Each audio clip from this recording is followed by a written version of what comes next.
Are you struggling to conceive? You have options, and at Piedmont Reproductive Endocrinology Group, we'll make sure you have the guidance and support you need. PREG is known for individualized fertility care that's unique to every patient. We take the time to provide a reassuring and empowering experience because we believe that you deserve nothing less. Let us help you on your journey to parenthood. Visit us at pregonline.com to learn more. Get the guidance and support you need at Piedmont Reproductive Endocrinology Group.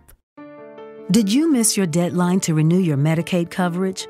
You can still send your completed annual review form to Healthy Connections Medicaid. You may be assigned to another health plan, but you can ask to come back to First Choice within 60 days of renewed Medicaid eligibility. It's your family. It's your choice. First Choice is the right choice. Renew and choose us. Visit selecthealthofsc.com/renew to learn more.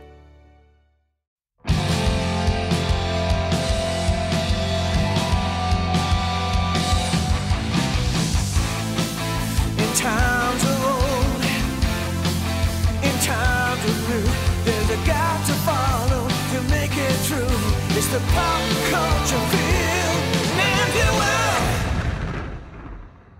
Hello, hello. Hello, hello. All right, let's just get this out of the way, folks. I got sick. It wasn't COVID, but it was throat related, and I'm still recovering. So a gnarly throat thrashing. So I feel really bad for people who are like have auditory sensitivities, because there's gonna be a lot of like swallows and coughings and gurgling sounds throughout the course of this and the next couple episodes. Yeah. So turn your speakers up if you're turn them into up. That ASMR. Yeah. Into that good or just turn subtitles on YouTube. It is. But hello and welcome to the Pop Culture Field Manual podcast, sitting right at the intersection of weapons, action, the military, and pop culture. My name is Cameron Pfaff. Thank you all for joining us on this amazing episode, and here with me as always, Israel Wright. It's good to be back, folks. We love you all. Happy New Year. Happy New Year, folks. We're in the new year. Is this the first episode? No, this is not the first episode of the new year. I am wrong. It's all right. Happy New Year. I say it until June, actually, because it's technically the newer year until June, and then it becomes the old year. So I'm going to say Happy New Year for like the next 6 months. That's cool, man. I mean, I've been trying to figure out when to take down my Christmas decorations. Like, when is it culturally and just okay to do so? If you can hide it until June, then you can just keep it up. I honestly, you should have already done it. I have. Oh, okay, good. Thank God. I think December 26th. Okay, Christmas is over. December Suck it the fuck up. Put your shit away. Yeah, get over it. And my girlfriend was like, "No, this goes up. Like, we keep it up." And I said, "For how long?" And I actually looked it up, and it's traditionally January 6th or 5th. What? 6th? Yeah, okay, Amy's It's not like right. Disneyland. Yeah, January 6th. It's a Christian belief, correct? Right? That you leave it up to the 6th. I don't think Christmas trees are actually in Christianity. Like, No, they're at all. pagan. Yeah, they're very pagan. They're very pagan. Yeah. But I like the idea that you want to box it up on the 26th because that's Boxing Day. So you're like, I'm going to box up all my shit. Oh. Then That's you don't not actually in put it celebration of the away. Boxer Rebellion in China? Or It's not for what I said, right. but I like that that's what Cameron does or wants to do. But yeah, January 6th. So you know what I did? I put it away yesterday on the 5th. Because I said, no more, sir. I create my own traditions. But anyways, what are we talking about? So what's this episode about? This episode, folks, we get asked a lot of... There are questions that we get asked, Cameron and I, about our military experience and things about the military. Some questions get asked more than others. Yeah. So today we're going to try to tackle one question that we get asked quite a lot, which is what are the differences and similarities between some of the United States Armed Forces elite units? Think Navy SEALs, Green Berets, Rangers, JTACs, pararescue, all that kind of stuff. TACPs. Yeah, TACPs, all that kind of stuff. Yeah, so we're going to get into the nitty-gritty about typically what branches contain what units, and just kind of give you guys the down and dirty of SOF. Now, disclaimer, we are not claiming that Army Special Operations is better than the entire military, even though it is. But we want to let you all know, if wink, you wink. are, wink, wink, we appreciate everyone's service, and this is just for those that are curious about. When I was doing research, I was reading a lot of the descriptions of these different units and stuff, and I realized, like, conventional forces are like what you would imagine, like force on force. You got a bunch of people in one uniform, bunch of people in a different uniform. Known as an occupying force. Meaning, is that an official term? Think about it. Think about it. So you have special operations, which are very precise, very mobilized, very fast-moving units. Which you give them one mission, they destroy it. Right. So that's Crush it. Yes, but conventional forces are what's known as an occupying force. So mainly if you need to hold a position for long periods of time and make your presence known, aka the GWAT, conventional forces are going to be what you are typically going to be seeing out there. Basically the infantry and everybody who supports the infantry. Yeah, pretty much. That's what I was told in AIT, because I did infantry AIT. You did too, right? Yes, of course. That's what they say. Is like basically there's the infantry, and then there's everybody who supports the infantry. Yes, exactly. Tip of the spear. But with no further ado, I think we should get into this and start out with just kind of explaining the different branches and what contain them. But before that, there's something called a tier system. So to explain it to me, because if there's one thing I realized in the midst of researching for this episode, there's a lot of things I barely knew what I did. Apparently, yeah. You're like, oh, and then you're just there existing. Yeah. And so good. Go ahead, man. Go to the so tier basically, system. there is a tier system, all right, and every unit is categorized based on their tier. And tier is just the higher tier you are. So tier 1 is gonna be your highest. That's going to be your most elite unit. That's going to be your most capable unit. That's going to be your most funded unit. And then you move down the ladder to tier 2 and then tier 3. So I'll start at the ground level here, which is, think about tier 3 is as your conventional unit. So you got your, Army infantry, First ID, 82nd Airborne. 82nd Airborne. You got your Marine, basic Marine infantry. Yeah, all these. When you sign you sign on the dotted line and go through not very much specialized training. With the exception of Marine Force Recon, conventional forces are going to be considered a tier 3 unit, right? And then you move up the ladder and you got tier 2. And this is where you start to cusp SOF. Okay. So tier 2 units are going to include ourselves. So Army Rangers, Navy SEALs, Green Berets, PJs. All these units that we're going to be talking about today are considered tier 2. Okay. Now, tier 1 are going to derive themselves from the special operations unit and are going to be units within these units. So if you think about it, like Delta Force, or known as CAG, or used to be known as ACE, they have all these cover names, but CAG which is what I know them by. So I'm probably just gonna, if I say CAG, I'm talking about Delta. Army Compartmented Elements was something I'd never. Yeah, I've never heard of that. Yeah. I was just used to CAG because that's when I went and worked with them. At Bragg, I was like, okay, we're at the CAG compound or at Delta compound. But anyways, so Delta Force is considered a tier 1 unit, but they are technically at their core Green Berets. Right, because it's I actually didn't know this until recently. It's Special Forces Operational Detachment Delta. Yeah, so they're considered their first group, right? They're out of first Special Operations group, but they're Detachment Delta, which is their own animal because it's a tier 1. Yeah. And if you think about it too, you go to Army Rangers and you're like, well, Army Rangers is tier 2. Do we have a tier 1? Yes, we do. Tier 1 for Army Rangers is going to be RRC, which is Ranger Reconnaissance Company, and then you have RRD, which is Ranger Reconnaissance Detachment, which is our tier 1 units. So you have to go to a selection process within the 75th to get into RRC, which is considered our tier 1 unit. Oh, wow. And then you got Navy SEALs, right? So Navy SEAls, regular SEAL teams, SEAL team 1, 2, 3, 4, whatever you. They are tier 2, and then you talk about SEAL team 6, which is considered DevGru. That's DevGru. And that's going to be their tier 1 capable unit. Right. So just to get the tier system out of the way, that you guys get a warm and fuzzy and you can understand that, there's different tiers and there's different levels and there's different types of funding. Yeah. Okay. Nice, man. But let's, you want to get into the second most elite unit in the Army, which would be, you want to start with Army Rangers? Sure, man, if you want to go there. But I think we should go by branch, right? Branch. So we'll start with Army that we know and we love, tried and true, the Army. So Army Special Operations consists of the U.S. Army Rangers, first and foremost. Yep. U.S. Green Berets. You also have 160th SOAR, which is Special Operations Aviation Regiment, which are flyboys. We love them. And then you also have Civilian Affairs and PSYOPs as honorable mentions. Right. Because nobody really looks to them as Special Operations, even though they're like, we are Special Operations. You would use stuff. It's just not as sexy as we like to say. It's not as sexy, but it was still very important. It is very important. They all feed off each other. But anyways, if you guys, I'll start with just because obviously my background is in the 75th Ranger Regiment, so I can talk about our capabilities and what we do. So, U.S. Army Rangers are pretty much just the top of my head. We are a direct action unit, meaning you need somebody dead, you call us. Close with and destroy the enemy. Exactly. We, I met this one dude the other day, and he was a Green Beret, and he said, Green Berets do exactly what Rangers do. It's just we use a scalpel, and Rangers use a hammer. And I was like, if you're trying to hurt my feelings, like, you can't take down. Insult. I was like, you can't take down a brick wall with a surgeon's hammer, man. So I was like, I'll take it as a compliment. I don't know that that's necessarily true.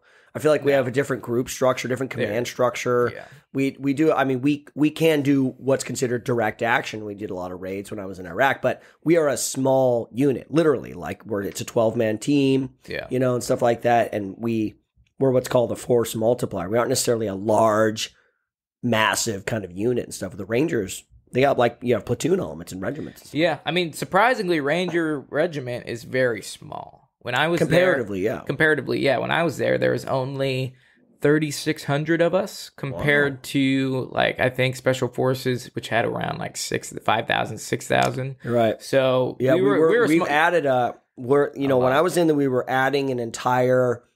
I think it was a company to each Special Forces group at the time, and they were just starting to stand that up, and there was a big push. It's probably why I got through language training, because they just pushed everybody through. Yeah, there was a big buildup because there was they needed the men, right? And it was funny because when I was in the second bat, we actually broke down a company and we lost Delta Company. Wow! So we are getting smaller. So I was very surprised by that. So we only had Alpha Bravo. Charlie, and then Delta became an HHC for our recce and our snipers and our TSE guys, and then HHC is what for? Headquarters. Okay. Yeah, so but headquarters, and then we had an Echo Company, which was all our Ranger support, but they still had to go through RASP and get a Ranger tab and all that jazz. Okay. But along with direct action raiding, you have airfield seizure. Pretty much, if you need to seize an airfield to start flying in, people, 75th Ranger Regiments are going to be the ones that you call. Just off the top of my head, those are the biggest thing. Direct action raids. We're masters of the level 1 basics, so we're the most elite light infantry unit in the world. I see right here on the website, the Big Five: philosophy, marksmanship, physical training, medical training, small unit tactics, and mobility. Yeah. Yeah, man. I like that. Yeah, so it's pretty much the most elite. It's infantry on steroids, and that's not a metaphor. The basics to perfection. Yeah, that's basics to perfection, and we do it well, and we do it better than everyone else. Yeah. But that's pretty much Army Rangers in a nutshell. So you want to talk about Special Forces? Yeah, we can talk about Special Forces, man. So Green Berets, unconventional warfare, guerrilla warfare, right? Yes. Counterinsurgency, direct action, a little bit of direct action. Security force assistance is another one. I'm looking at the website here. Special reconnaissance. So small units, 12-man teams called an ODA, Operational Detachment Alpha. 2 of each specialty, of which there are 4. There's the Bravo, which is weapons, Charlie, which is engineer, demolitions, Delta, which is medic, and then Echo, which is communications, which is what I did. Then you have an intelligence sergeant, you have an officer, a warrant officer, and a senior NCO, right?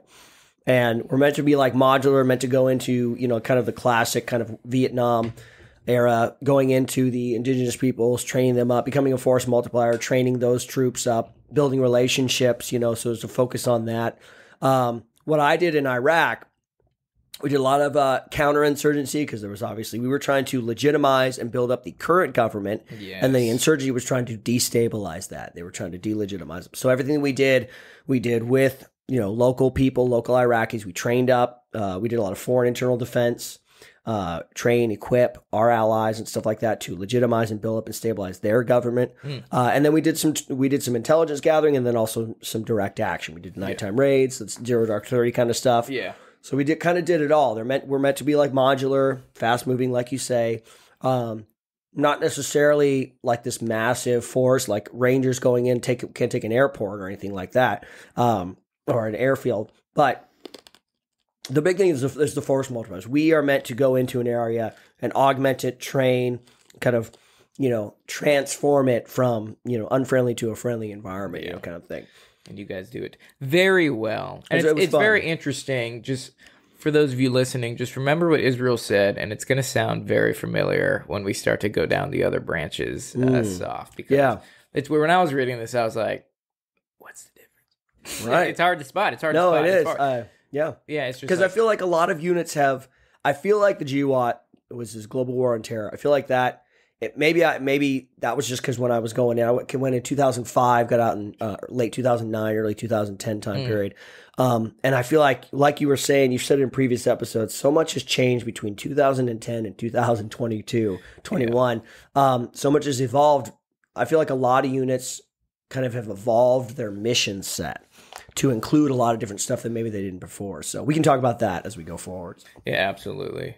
And just moving on down the list here. So we have the 160th SOAR guys. These guys, I love them. Black Hawk Down would be something, all the aviation guys, they're helicopters, right? Mostly rotor wing.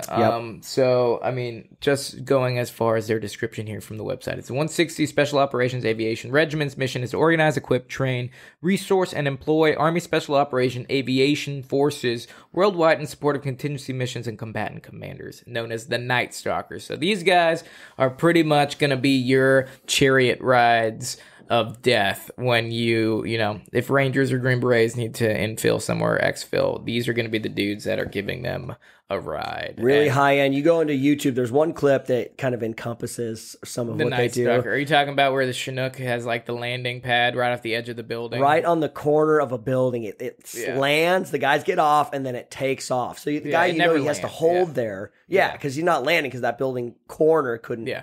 No, the 160 SOAR dudes, I have a very soft spot in my heart for them because they are so good at their job. Yeah. So good at their job. And not to mention, they got the big guns. They got the mini guns on the sides of their Chinooks. I mean, huge difference, like noticeable difference when working with different aviators in the military. I mean, I worked with 2nd ID in Korea when we were doing training missions there, and like that was one of the roughest rides I've ever had. And like there is a huge training gap as far as just like the loadies, like knowing how to operate the doors at nighttime, and like just 160 SOAR was the most professional unit as far as like aviation unit I worked with, and man, they are badass. I feel like you have complete confidence. Oh yeah, you're so 160 comfortable. I'm so I'm not worried about anything bad happening in the bird. But when I'm with another unit, like a conventional unit, I'm like, okay, I'm gonna put my safety line in and hold on for dear God. But no, the Night Stalkers are famous for their all black helicopters. So like the Chinooks we flew in were just straight all black. They had the fuel rod coming off the front of it. You can always tell if 160s was coming if you saw the miniguns and the fuel cell coming out the front of the bird. So shout out to the Night Stalkers because they are my boys, man. I love the Night Stalkers. I don't know that I ever got to actually work with them when I was going through. There was never any. I forget, I can't remember if they were. We worked with them religiously. They are at Fort Lewis, though. We were both they had at Lewis McCord. 160 was there, and they flew us for every training mission we did. And then overseas, you get flown by 160s. Too. That's super cool. Yeah, man, they were awesome. But, I mean, moving down the list to our honorable mentions here. I mean, we say this because they are part of, the USASOC and, the Special Operations Command, but they don't get enough credit because their selection process is weak. No, I'm kidding. What is this? Yeah, we got the PsyOps guys, so the psychological operations. And pretty much what they do is they're communication experts who persuade our allies and enemies to act in our nation's best interest. They're like the Quasimodos, man. I mean, I probably said that reference. I am not an animal. I am a human being. I feel like the Elephant Man of the. No, I mean I'm trying to think of like a psychic. It's probably a bad redheaded stepchild. Yeah, well, no, I mean they are pretty good at what they do as far as their entire like skill set is just to leverage their cultural like expertise and their language skills and military deception to sway opinions and actions. Right. So like they're like the mole that like, you know, swindles their way into, Right. you know, the brains of the enemy and sway them politically. Mentally degrade the enemy Yeah. and mentally build up our allies and Yeah, stuff they're psychological warfare. They're Yeah. the guys that are like blasting music over a loudspeaker, or Oh, like yeah. dropping pamphlets and flyers overseas go. that are like pushing a political agenda to sway the, you know, the fighters of like another nation, or sway the civilians to uprise against, you know, their people. So yeah, they do a lot of cool stuff, man. And typically out of Fort Bragg, I know a lot of them. They get a lot of these psyops dudes and ladies are attached to, you know, I've seen them attached to regiment and stuff. But yeah, they, you know, it's a cool job.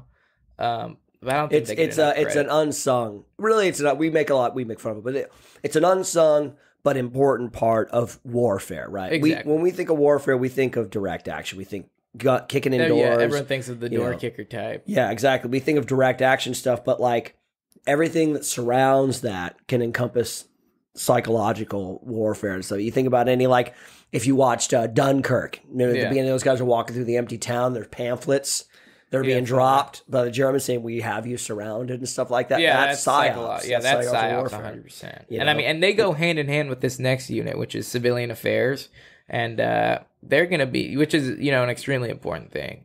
And they're going to be the diplomacy experts who help reduce instability and enable local governments abroad. So they're the ones that are going to be, you know, meeting with the local populace and basically trying to figure out what they want and how to win their hearts and minds. Hearts and minds. Civilian affairs, especially like we usually would have like a CA woman attached to one of the, you know, attached to a platoon of Rangers going out because, you know, if you encounter women out there, children, typically the CA team would intercept them because they would be compromised of, you know, women on women back overseas. It'd be, you can't have a man search a woman over there. Like culturally, there's a lot. There's a lot of problems. So a lot of the time, the CA would be a female and be attached to Ranger platoons and help them with that. So extremely important job there too.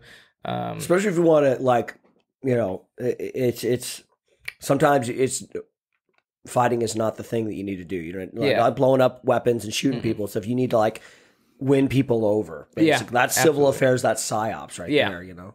I know, and they're extremely important. I mean, like you said, when people think warfare, they think door kicker, they think Army Ranger, Navy SEAL, Green Beret, all that, Marine Raider, all that crazy, cool, sexy boy shit. But at the end of the day, that can only get so far. Yes. So those are kind of the unsung heroes of the SOF universe as far as Army Special Operations. But we salute you.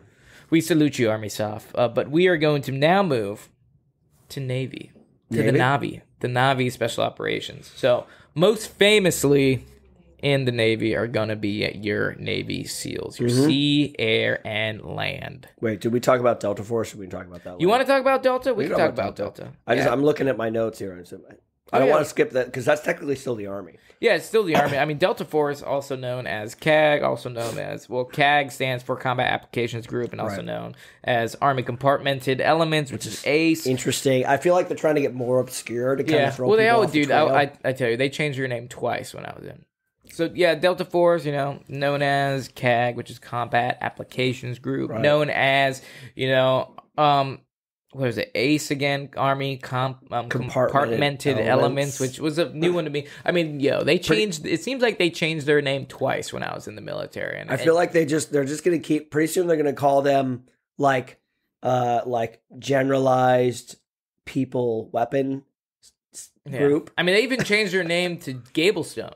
What? When I was in GB, it was like, we're working with Gablestone, and then it became CAG, and I'm like, oh, okay. It changed like twice in 6 months. Doesn't even mean anything. But no, these dudes, from personal experience, are the real deal, man. Like, there is being an Army Ranger, I thought we were extremely elite. And we are. But I've never seen something more terrifying. What about them, differentiating? They're the best. They're the best. They're the best at everything. More. Oh, my God. I saw train them. To perfection. I haven't had children yet, which I assume... which I assume will be, like, the best day of my life. But until that happens, the best day of my life was watching CAG clear a building. We went there for 3 weeks. We did a CAG suit because my platoon deployed with them to Iraq, and that was one of the deployments I didn't have the opportunity to go on because when they were in Iraq having fun and getting after it, I was in Ranger School freezing and starving. So that was a good kick in the ass. But I got to go on the train up for it. So, and I was a private at the time, so it was really cool to see the dynamic because the most humble dudes, they are one of the hardest working guys. And it's funny because, if you think about like a Delta guy, you think just behemoth of a man. And they have those types. But it's either they're behemoth of a man or they're a small nerd. There's no in between. There's no in between. It's weird. So they're either like you're CAG or they're like you're CAG. You know what I'm saying? Yeah. But yeah, the best day of my life was we were basically doing Battle Drill 6, enter building clearing with them, room clearing with them, and they were training us up and they were seeing how capable we were, and we were doing good. But the sergeant major of that unit was like, hey, you guys want to see like an HRT demonstration? Everybody get on like the catwalk and we'll demonstrate how we do like a hostage rescue. And the building was around 6 rooms with 5 targets in each. And like they had their dudes like positioned maybe 100 meters from it. And there was 2 external breaches. So pretty much what they had to do is they had to explosive breach the outside simultaneously and then clear. No, it was 6 rooms. I said 6 rooms, right? And then clear all 6 rooms and eliminate all the targets, and then back clear. That was pretty much what they had to do. So all the dudes are like standing around, just like fucking around in a circle, and we're like, "Are they ready to go?" And the sergeant major's like on the radio, and he's like, "All right." He's like, "You guys ready?" And he goes, "Don't blink." And he goes, 3, 2, 1, go. And from this gaggle, two squads just come sprinting, like pew pew, like, and they're sprinting at full speed. As they're sprinting, the breacher is literally prepping his breach while he's sprinting, and like it. Dude, okay, just to put it, it was nuts. It was like everybody. It was like choo choo choo, like you're like trying to find out where to go. It's like don't literally blink, and then they, just to put it in a nutshell, they explosive breached, cleared 6 rooms, and put 6 to 8 rounds in about like a 4-inch grouping in the A zone of each target and back cleared it in 17 seconds. What? It was the craziest thing I've ever seen in my life. Like, I've never seen a breach like that. Literally, he goes, for the listeners, just imagine the time it takes for me to finish this statement, the door has been blown off the hinges. So, that fast, right?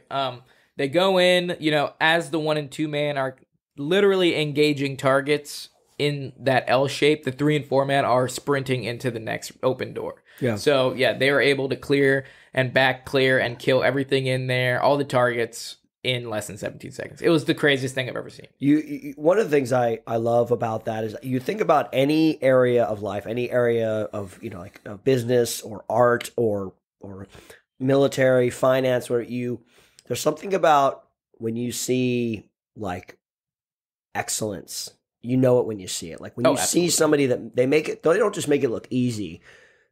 They just make it look like the easiest thing in the world. It's you know what I mean? nature, And you are emotionally and physically affected by what you're seeing. You know, whether it's like a beautiful performance on stage or whether it's seeing Delta Force clear a room. It's crazy. I love it. I was gonna say it sounds like battle ballet.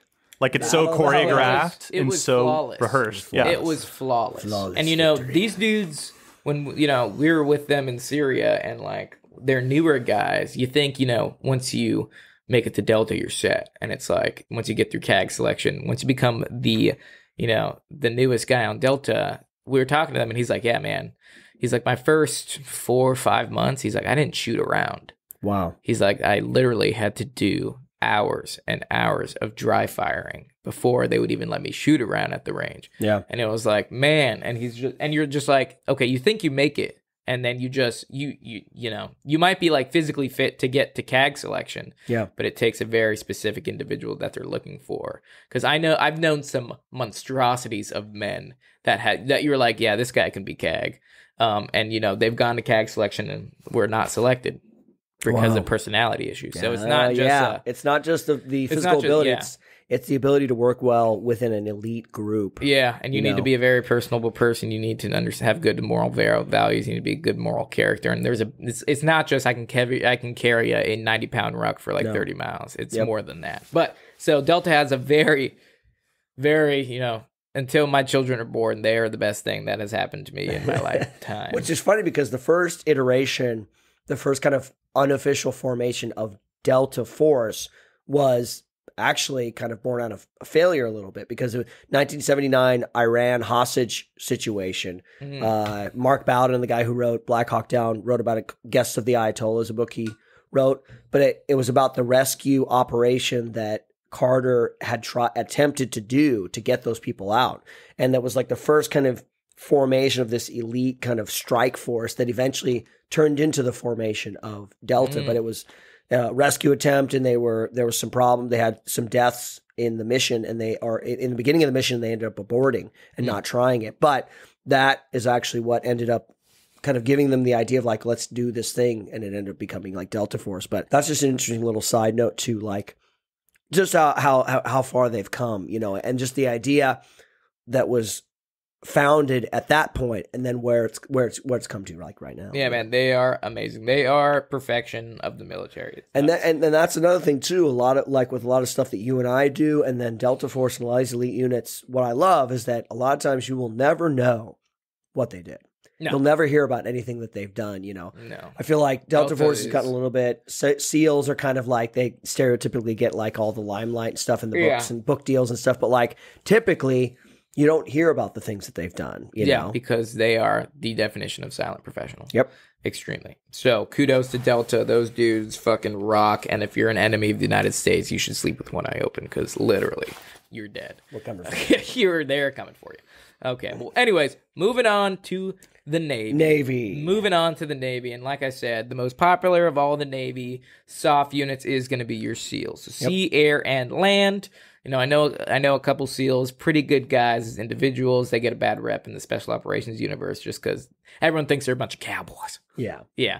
But as far as their specialties, tell me if this sounds familiar. Direct action, counterterrorism, foreign internal defense, special reconnaissance, unconventional warfare. That sounds very familiar. It sounds very familiar, and you're going to hear that again when we move to the Marine Corps special operations. It's like, make up your mind. But, SEALs are some of the toughest dudes, physically fit, tough guys that I have ever seen. Yep.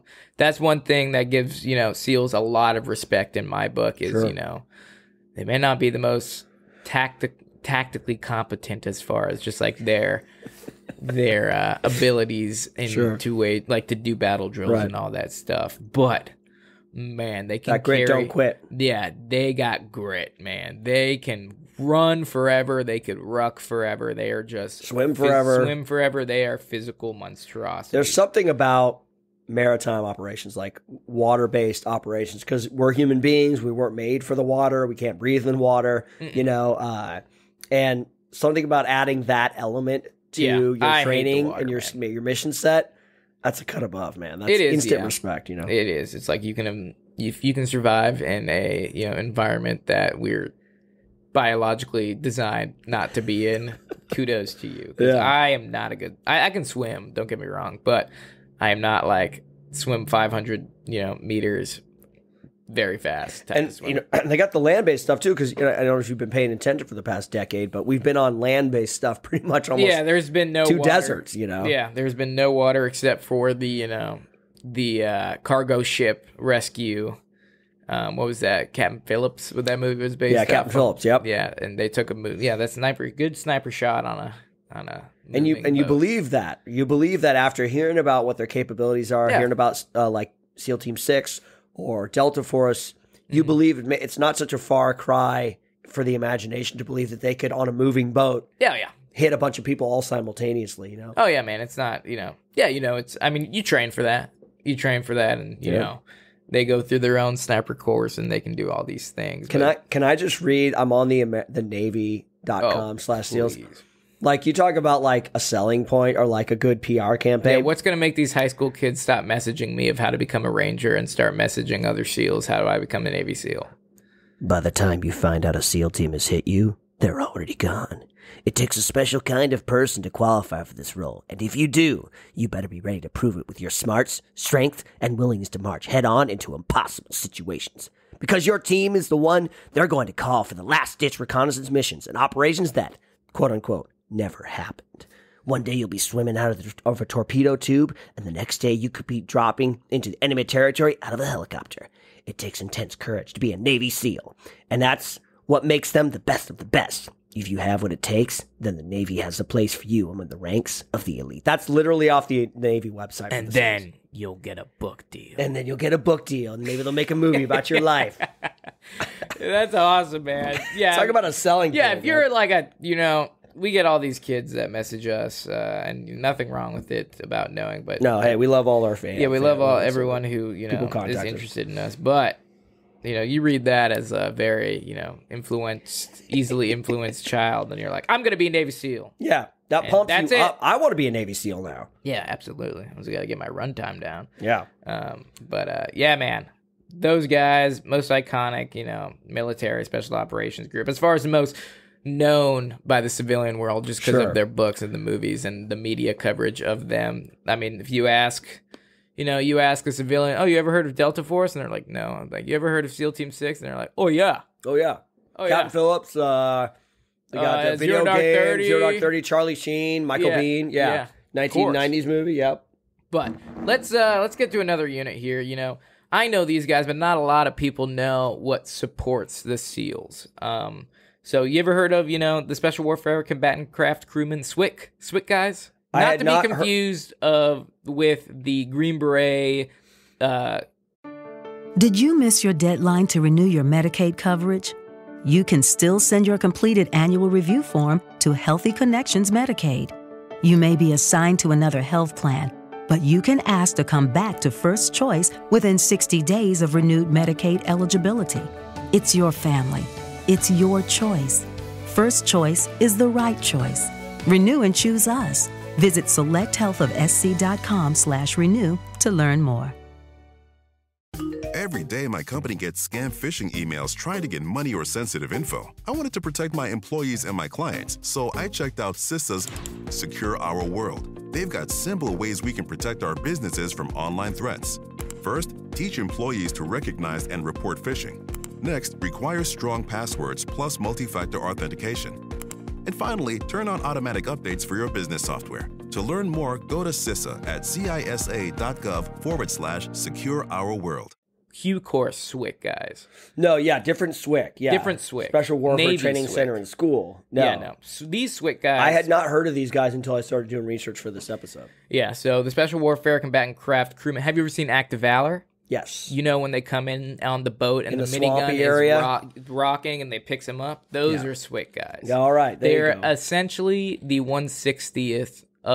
They are the SOAR, 160th SOAR of the Navy, and instead of helicopters, they use boats. Got it. So they are going to be your Navy 160th on the water. So that's how I kind of explain it to people, because they're that. always like, "What? What's a SWCC dude?" Right. It's initially the Navy's 160th, but with boat dudes, and they're called boat dudes. That's literally that's their nickname, boat guys.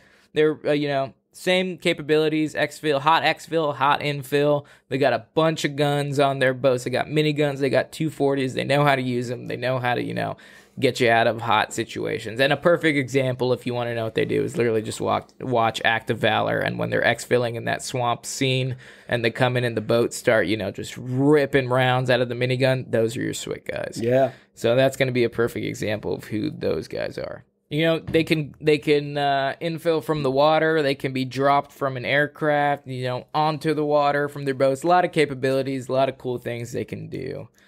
So yeah, those dudes work very closely with the Navy SEALs, and any special operations unit that want to do maritime operations will work with SWCC. I like that. That's an interesting aspect of the military, that they're, the guys that get the guys that go to the guys or transport the guys that you hear about, those guys need specialized training too, because those, where you are going is going to be denied territory or hostile territory. Yeah. And so you need somebody that has that extra training that's going to get our guys to that spot. The mobility in a nutshell. It's like their expertise is mobility. Yeah. But yeah, that's SWIC, guys. Pretty cool job.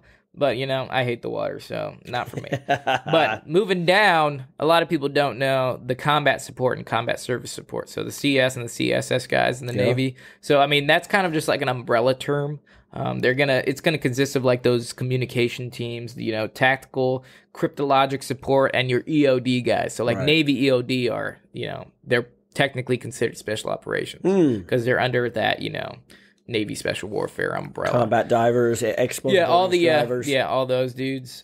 So, you know, they don't get a lot of spotlight, which is cool because Navy SEAL steals it all. Right. But these guys are pretty much, as far as their, you know, their description here, because they say on the website, I'm under nsw.navy.mil. It says, if SEALs and SWIC are considered the action arms of NSW, then CS and CSS are the backbone of the organization. SEALs rely heavily on the services of technicians such as mobile communication teams, tactical cryptological support, and explosive ordnance disposal specialists. CS/CSS teammates contribute heavily towards the success of the Special Warfare Operations mission. Gotcha. So, pretty much the guys behind the scenes, what make it work. The guys behind the guys, which is important, man. Like, EOD is extremely important. Yeah, super important.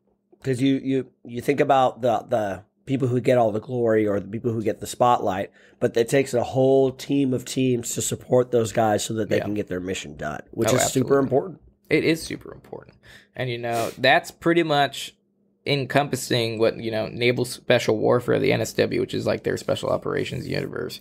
So you got, you know, your Navy SEALs, you got your SWIC dudes, your boat guys, and then you got your CS and CSS teams. And that's going to be what you typically find in the Navy Special Operations. So, Department of the Navy, which could be considered the Marine Corps, you know, which is the Department of the Navy, they have their own special operations. So this one's kind of tricky. Marines, okay. Yeah, so moving on to the Marine Corps. This one's actually, I feel so bad.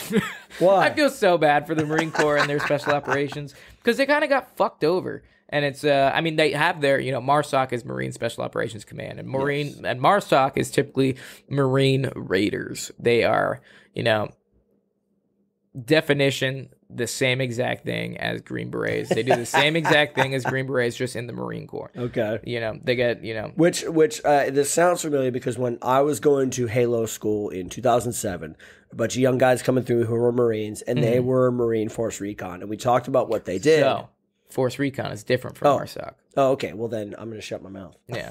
So, I mean, Force Recon guys, this is where I said it's kind of fucked up. Because, you know, in Marine Corps, you have Force Recon and MARSOC, even though they sound very similar. They are, one is special operations and one is special operations, quote unquote, capable. And Force Recon is not under, you know, Marine special operations. They're under the conventional Marine side. Okay. So it's very interesting. So the Marine Corps controls Force Recon. They do not control MARSOC. This SOCOM, essentially, the Special Operations Command, controls MARSOC and Army Rangers. And, you know, just like, think about, does TRADOC tell Green Berets or Rangers what to do? Right, no. No, they don't, because we used to be under USASOC, which is U.S. Army Special Operations Command, and now I think we're under JSOC, which is Joint Special Operations Command, which is way better. Okay. Yeah, just saying, it's way better. I'll take your word for it. Yeah. So the Marine Corps, it'd be like TRADOC controls Force Recon and USASOC controls MARSOC, if that makes sense. Right. In that TRADOC is training and indoctrination. Yeah, so it's like the conventional side. So the conventional military, the conventional Marine Corps controls Force Recon, even though they get the same training, they get the same equipment as MARSOC, but they're not considered special operations, which is kind of shitty. And I think based off my research, and if you're a MARSOC guy, chime in here, send us an email. Let us know, man, because I know quite a bit of MARSOC guys, and they're pretty salty about what happened. Because when they were standing up MARSOC, they kind of just like waved the magic wand and made like 2 battalions of Force Recon guys Marine Raiders, and there's like, congratulations, you're Marine Raiders now. And then I guess everyone else had to go through a selection process or something. But I could be wrong on that, so correct me if I'm wrong. But back in the day when they were like deciding, you know, hey, we're going to make the military said, hey, we're going to make a lot of special operations units.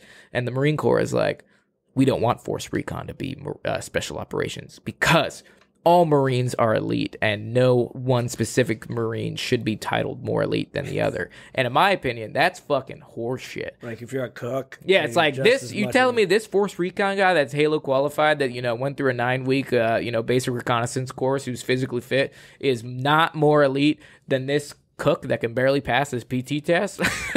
I was like, you're fucking kidding me. I would be pissed if that was me. But yeah, that's why I'm like, I kind of feel bad for them because the Force Recon guys are sitting there like shaking their hands, right, and being the redheaded stepchild because they're like, oh, you're not special operations, but like, hey, we do the same exact shit that we do. It's kind of like saying, the 82nd, they're like, you're conventional, but you're not an Army Ranger. It's like you get our scraps. Yeah, yeah, and also it might be confusing for like mission sets. It's like, who do we need? Okay, let's get we need elite Marine units. All right, we got a bunch of cooks over here. No. I mean, like.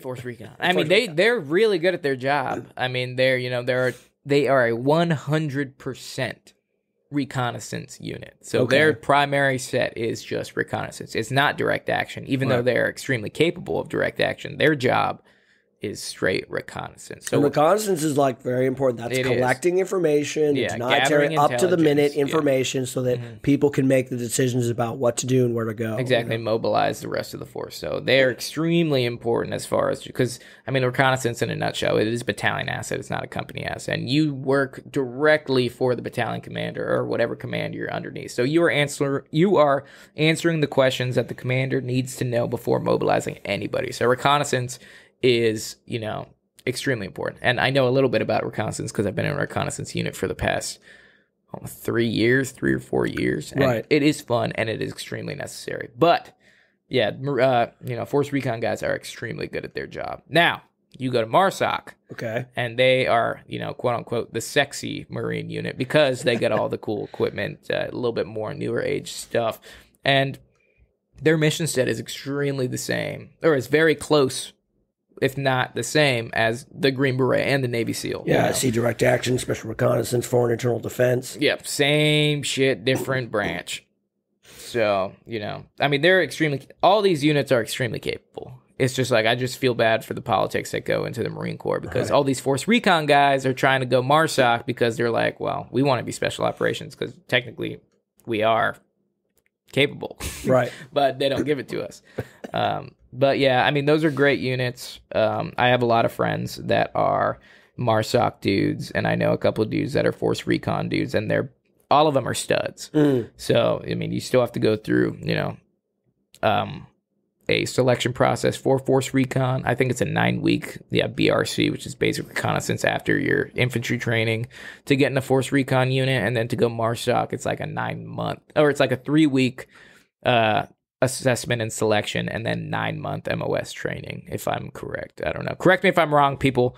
That's just what I remember talking to some of these dudes. Interesting. Yeah, but pretty much the main difference between Force Recon and MARSOC is one is special operations and one is special operations capable. So one does it. One could do it. One could do if they wanted to. If they wanted to, but we don't want to.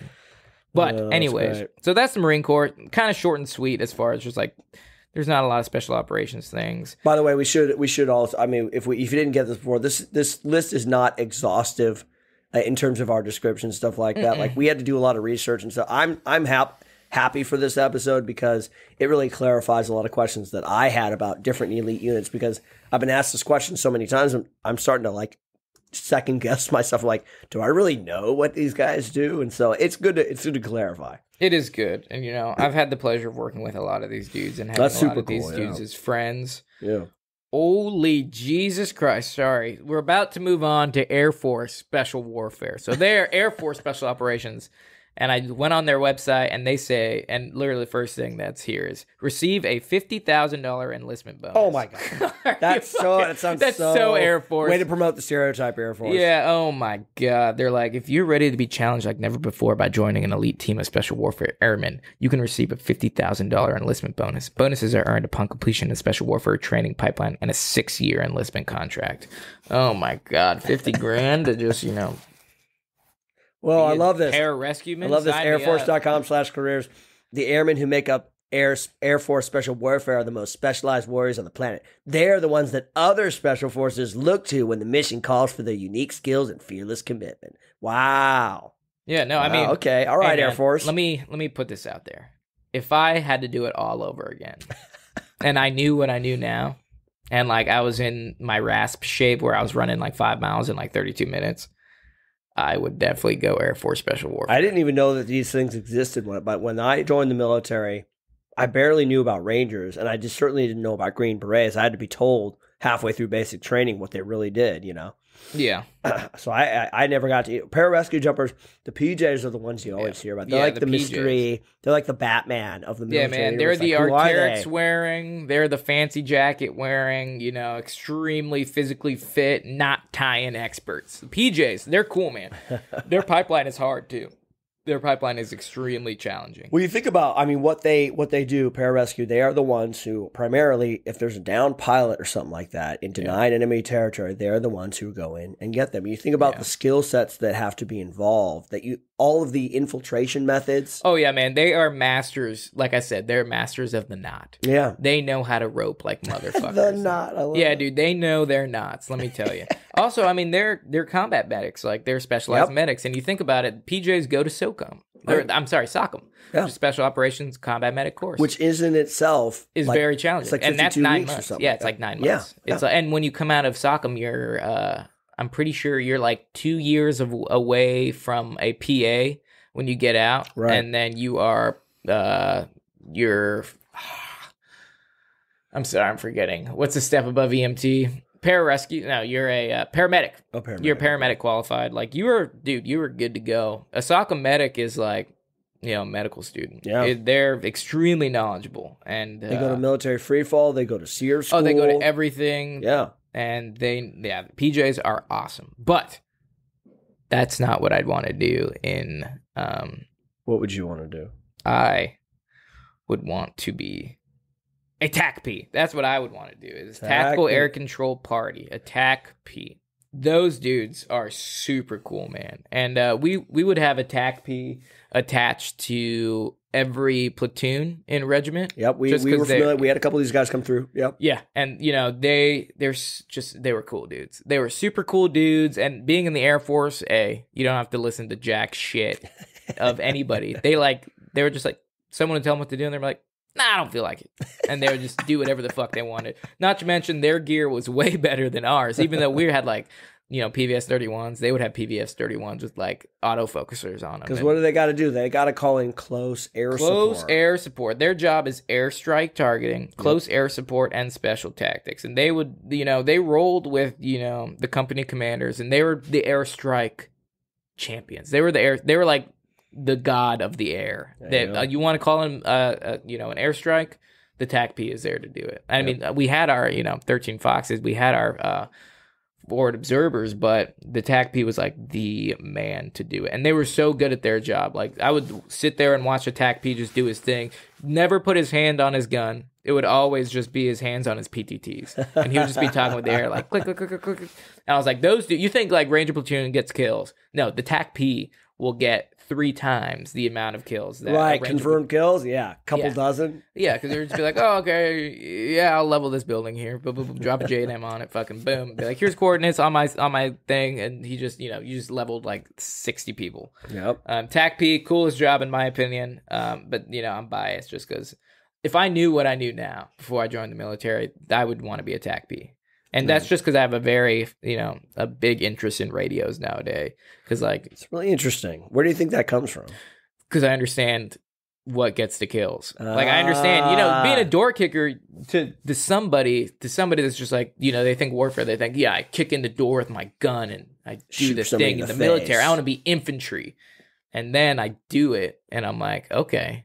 I was like, we're extremely limited. And I was like, why am I going to... And then you get in the mission stats where you're like, why am I going to commit a Ranger platoon to this when I can literally just level it with a fucking bomb? Yep. And he's like, TAC-P, come here. Or FO, come here. Yep. It's like, I was like, okay, those dudes are the ones that get after it. I was like, I can, you know, have a shorty and have a really light gun and just literally carry 2 radios around and just be like, click, click, click, click, click, click, and just be more specialized and, you know, get to wear whatever I want in an Arc'teryx jacket. That's super bad. Our TAC P's hair was like down to his shoulders. It was fucking nuts. Like they can do whatever they want. So TAC P, moving on. Sorry. They also, in the Air Force, they also have special reconnaissance, which are, pretty much specialized Air Force reconnaissance asset and global battle space access, intelligence and surveillance, special tactics as well. I've actually never worked with these guys. Yeah, I didn't. I don't even know much about them. I'm looking at a few things. I'm looking at combat controller, CCT, and then I'm looking at special reconnaissance. And I don't know that I even knew that these jobs existed before we started doing research for this episode. Yeah, I knew that it's kind of hard to, like, when you say, like, TAC P and CCT, they're very similar jobs. It's just, TAC Ps are going to be more of the call for fire aspect, and these guys are going to be more air traffic control, airfield establishment, special tactics. So, like, CCTs would kind of be like your on-the-ground pathfinders, if you will. So seems like they'd be one of the first people in a battle space that really kind of prep things, which is super important. They can establish airfields, they can establish landing zones, they can establish all that. They can also call for fire, but, there's, like, it's very small differences between TAC Ps and Did you miss your deadline to renew your Medicaid coverage? You can still send your completed annual review form to Healthy Connections Medicaid.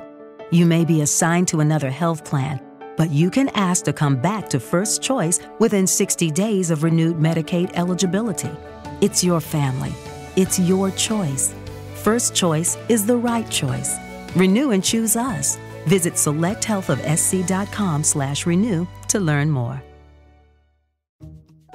Wells Fargo presents one of the surest ways to grow your money. A Wells Fargo CD account, where you can earn a 5.00% annual percentage yield on an 11-month term with a minimum opening deposit of $5,000. Visit a Wells Fargo branch or wellsfargo.com/CD rates to open a CD account and start growing your savings with us. Wells Fargo Bank, N.A., member FDIC.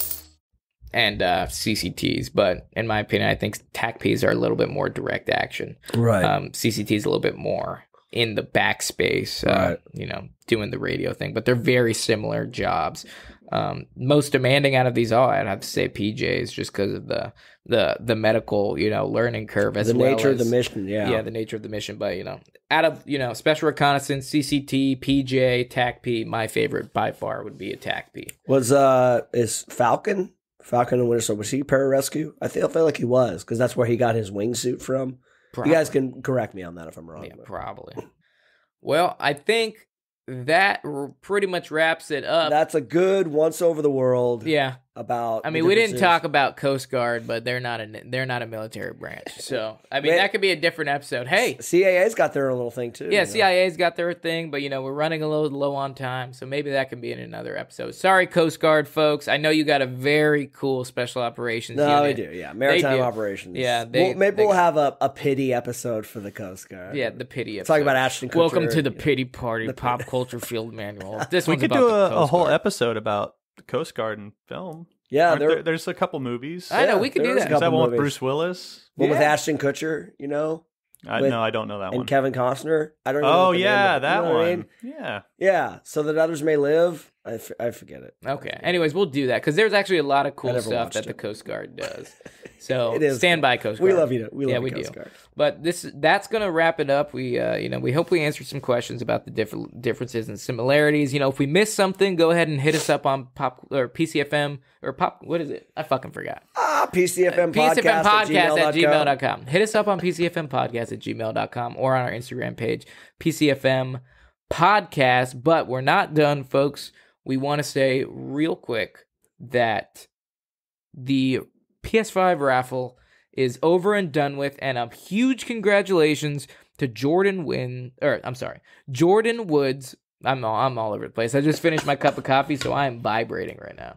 Jordan Woods, good for you, man. You won that PS5. Thank you to everyone that participated. Thank you. And a huge, even bigger shout out to Matt W. for gifting us the PS5. We were able to raise over $2,100 for the Green Beret Foundation, which honestly, for our first raffle and having a podcast underneath a year, That's amazing. That's a testament to all you guys, your support, this community, everybody who listens to the podcast and watches on YouTube. Absolutely. That's super cool. We really appreciate you guys. We do. We appreciate you guys. And, we look forward to continued support for charities out here and doing everything we can to help the veteran community and the pop culture community. So salute to everybody that's listening. We appreciate your support. Yep. Also, a thank you to Ryan and Will for buying us a coffee or two. We really appreciate your support. And for those of you listening, you can go ahead and buy us a coffee, which is a donation to the podcast. And it helps us run the stuff. It helps pay for our subscription. We got a couple coffees so far, and they help pay for these mics. So your guys' continued support is going to keep this podcast rolling. We're not living off this. We're not living off the income from the podcast. Oh, so whatever money we get, it goes right back into the podcast. So if you guys are feeling generous, we would really appreciate it if you bought us a coffee. And the links are going to be on... Chris, where are the links for Buy Me a Coffee? You can find one in the bio of our Instagram, and it's also linked on the YouTube. Gotcha. Okay. In the bio on the Instagram and on the YouTube. So if you guys are feeling generous, we'd really appreciate it. Help support the channel. Buy us a coffee. Now... Also, on to the fan question. Yeah, we got a fan question. Israel, who's this from? This is, we got this one off YouTube. John's on Vector 1 asks. Johnson. Oh. John on's the Vector. John S. on VC Tector. Johnson Vector 1 on YouTube. Johnson Vector 1 on YouTube asks, if I have cauliflower ears and I want to join the army, will it affect me getting in? And is 19 too late to join? I'll answer the second question first. No, 19 is not too late. Well, how young do you think we need to be? What are you fucking... We start recruiting at 9. He's like, I retired by the age of 19. Yeah, really. By the time you're 19, you're kind of an honored veteran at that point. You can join the military up to 38. Yeah, I didn't join the military till after college when I was 25. Yeah. Man, yeah. It is not too late to join, my friend. I joined at 17. You're just 2 years up. You're fine. Okay. And to answer your first question, I think if you have cauliflower ears, you should join the military. That's right. And you should go into the Rangers. Yeah, because you obviously are into combat sports. Because if we've learned anything from this podcast, looks are not a factor for joining the Rangers. Cauliflower ears. I had one E7 and 275 that had the worst cauliflower ear because he was a legit MMA fighter while he was in regiment. No, I would think as long as there's no hearing issues, right? Yeah, no, as long as you can hear fine, your cauliflower ear shouldn't be a problem. Honestly, like I said, I encourage you to join if you have cauliflower ear because it means you have a wrestling background. Unless you're just born with cauliflower ear, if that's a thing. Yeah. No, it's not a thing. You mean you've been getting knocked around. You need a little rough and tumble, and I think that's an asset in the military. So go ahead. For all those that have cauliflower, join the Army Rangers. John's on Vector. Go for it. Yeah, John's on Vector. Johnson Vector 1. We hope you answered your question. Yes, you can join the Army with cauliflower ears. And 19 is honestly too early to join, if you ask me. Too early. Get some life experience. Go to college first. You're fine, man.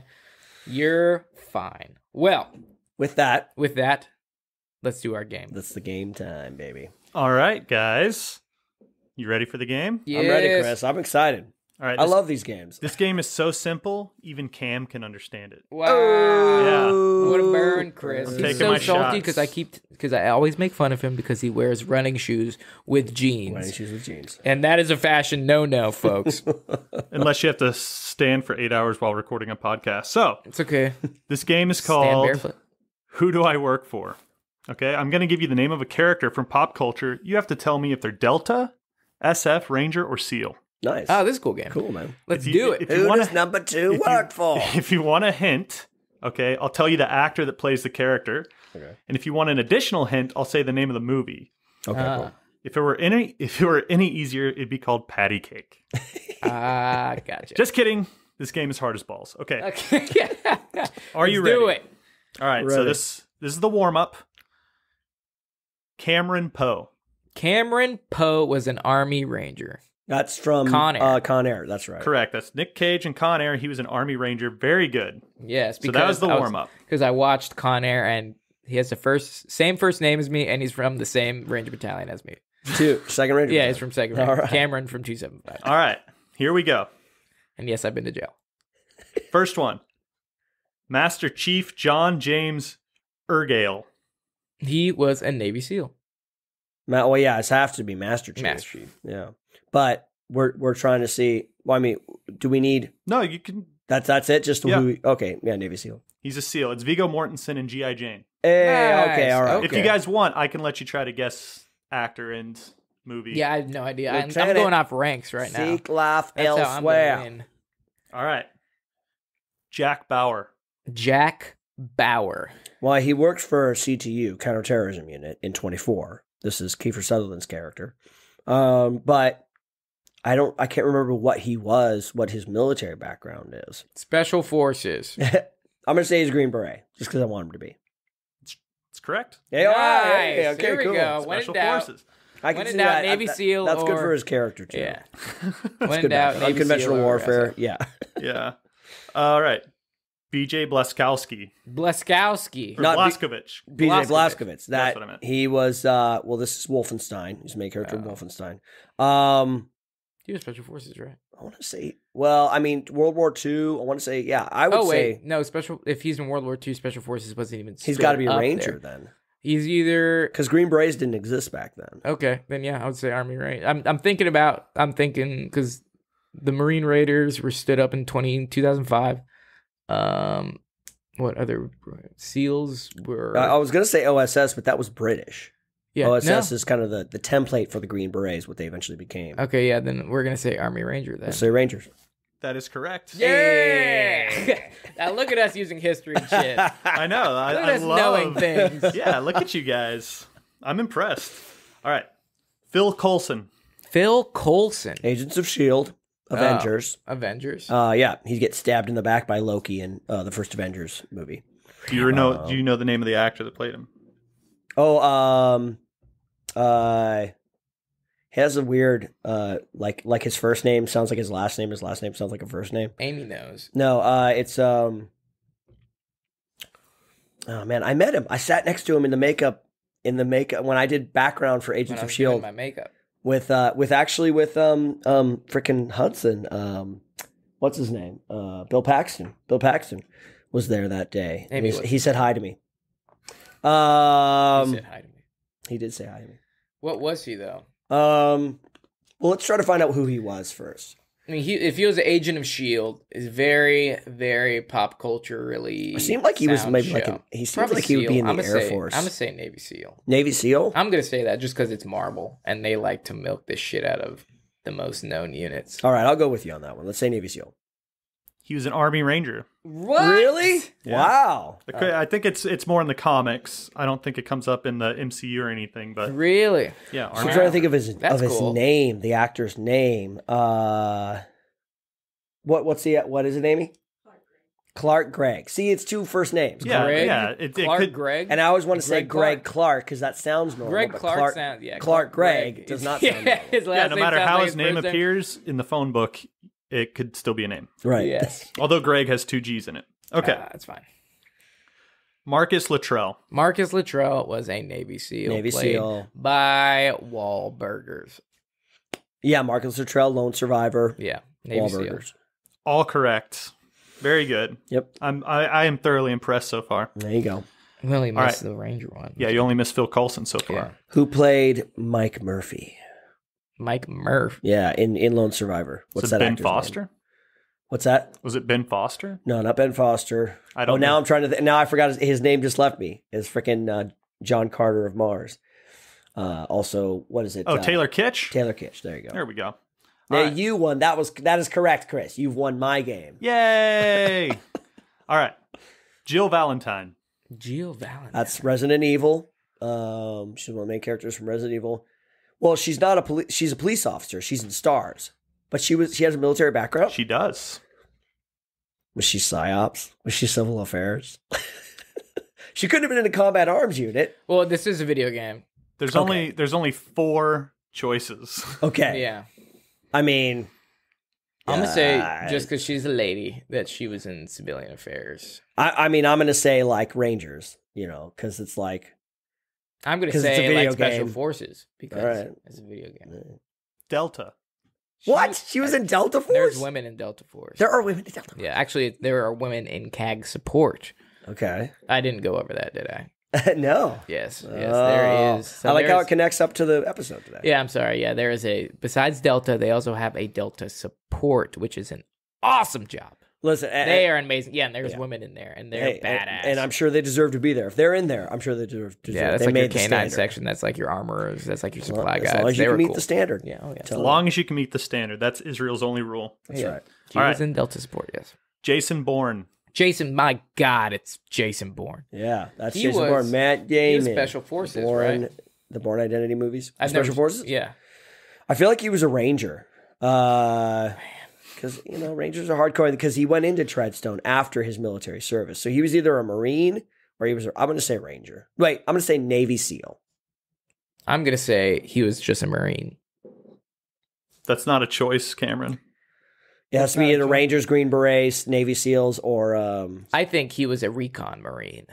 That's not a choice. Yes, it is. Because if you're talking about Shooter with Mark Wahlberg, he's described as a recon Marine sniper. But that's not what we're talking about. Okay. We're talking about Jason Bourne. Jason Bourne is In Special this- Forces. All right, Cam guessed Special Force. What's your guess, Israel? I You said forgot Ranger, now. right? I said Ranger. All right, it's Special Forces. Thank Oh, you. he's a Green Beret. I'll take that. I should have known All right, and the final one. This one's tough because it requires you have to like crappy movies to know who this is. Major Scott McCoy. Scott that. McCoy. Oh, wow. Major Scott McCoy. Scott And again, McCoy. if you want a hint, I can tell you the actor, and then I can tell you the name of the movie. But if I tell you the name of the movie, it's going to give it away. Oh, okay. I feel like this is like Behind Enemy Lines, like Owen Wilson. But that wasn't a bad movie. Major Scott McCoy. Honestly, I'm going to say Navy SEAL. Navy SEAL. I'm gonna say Navy SEAL too. It sounds like a Navy If SEAL. you said it's a name. terrible movie, it's probably about Navy SEALs. the ratio burn. of good to bad movies with Navy SEALs is very Yeah. high. So. All right, Major Scott McCoy, played by Chuck Norris, in the movie Delta Force. No. And he was an Army Ranger. He was an Army What? Ranger. No, he was in Delta He Force. was in Delta Force. Oh my God. That's the movie okay. Delta It's Force. got Lee Marvin. It's got Never seen the movie. Ed Kennedy. There's a great story about Lee Marvin buying a bunch of buying some returning Vietnam War veterans some drinks at a bar.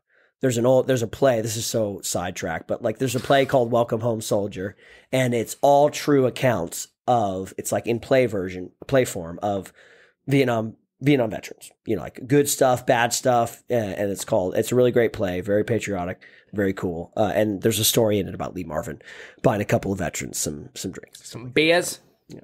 Well, that's good. So thank you, Lee Marvin. Well, very Thank good, Chuck you guys. Norris. Thank you. That was a fun a good game, one. Chris. That I was believe really you good. did 5 out of 8. Yeah. Was it 5 out of Pretty 8? good. It's a Not strong bad. C Yeah, average. that was fun. Yeah, it was I cool. got to know how you come up with these ones because when I it's love my it. job to come up with a game, it's I it's took like a the full theme game. of the episode, and then I was like, there's been enough movies. I almost did Michael Bean's character in Navy SEALs, but I was like, you're never going to know the name of that character. But if I said Michael Bean, you would have known. Did he play Navy SEAls twice? Because was he in Navy SEAls in or The were we just in Rock. the Abyss? Oh, he was in The Rock and the Abyss. Oh, and The Abyss. And the movie Navy SEAls with Was Charlie that him? Sheen. Mhm. That was okay. Yeah, So, he played Michael in Navy Bean plays, that's his bread and butter. Nice. He's either that or a soldier from the future sent back to save a woman. or a psycho landlord in the movie The Divide. Did He's you ever in see The Tombstone. Divide? No, and with that, I bid you adieu. And with that, we're coming to the end of the episode, folks. We appreciate you guys listening. I hope you had a good time. Hope it was informative. Let us know. I knew you'd get it in there. There it is. Let us know what other stuff you guys would like to hear us talk about. We love hearing your suggestions. We're actually going to take action on a few of them. So if you want to send us a correspondence, go ahead and check us on Instagram, PCFM Podcast, or write us an email at pcfmpodcast@gmail.com. If you want to hang out with me a little bit more, I live stream on Twitch. Go to twitch.tv/myhappyself. We have a new channel Yes, we do. called Shift Fire. Not shit fire. No, not to be confused with that other channel. Yeah. Shift Fire. It's live now as of the recording of this episode, and we got new content coming out very soon. It's me and Cameron's brand new show, Cameron and I. appreciation and exploration of all things military and firearms culture. So Yes, it's going to be super excited. We can't wait for you guys to see it. Check it out, Shift Fire on YouTube. If you guys want to support my streetwear brand, go ahead and check out Kit God Apparel, KITGOD Apparel on Instagram or on our website, kitgodapparel.com. We hope you guys enjoyed this episode just as much. Okay. You okay? No, it's okay. It's good the episode's It's that throat thrashing you got. Anyways, thanks you guys for listening in your cars. Cue music.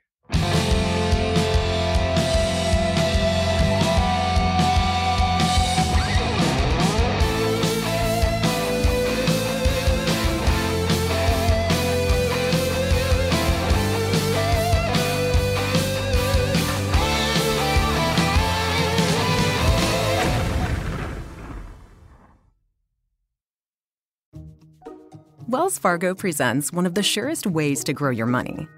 A Wells Fargo CD account, where you can earn a 5.00% annual percentage yield on an 11-month term with a minimum opening deposit of $5,000. Visit a Wells Fargo branch or wellsfargo.com/CD rates to open a CD account and start growing your savings with us. Wells Fargo Bank, N.A., member FDIC.